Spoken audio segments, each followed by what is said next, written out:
Islam started spreading rapidly around the world. So obviously now you had these new learners coming into the Arabic language.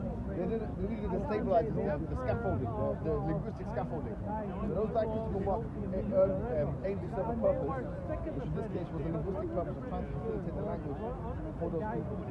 Now, once you put diacritical marks, which we're saying are vowels for masculine and feminine, right? Now that would be that's within the language. Like you don't need the marks for that.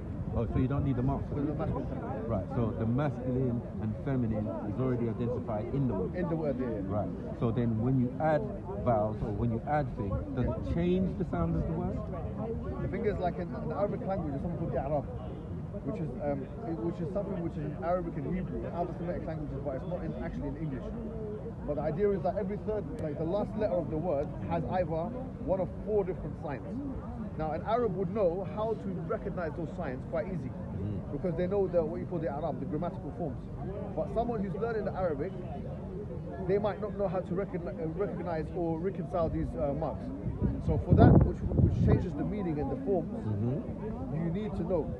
Yeah, you need to know. You heard it. Change the meaning and the form. So it does change when you add vowels. That's plain and simple. Well, once you put the diacritical mark, you change the language. Depends on what you put the mark. You change the meanings of the word. Well, so it has more than one meaning for the word.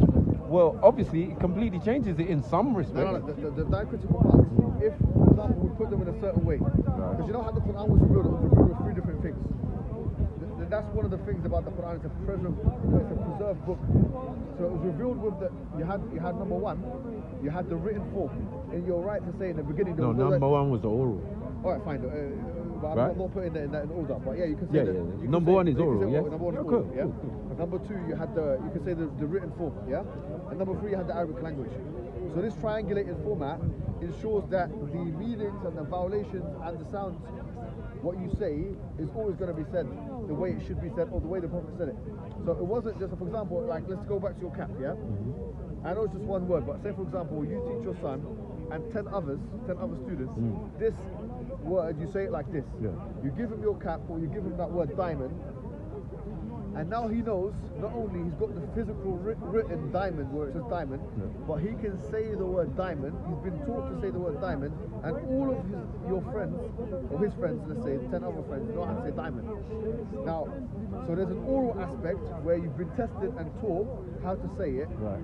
There's a written aspect, and there's also, you could say, a linguistic aspect, because they might be native to the English language anyway, they might know how to say diamond anyway. So these 3 things there ensure that the meanings are going to be preserved until after generations. So linguistically,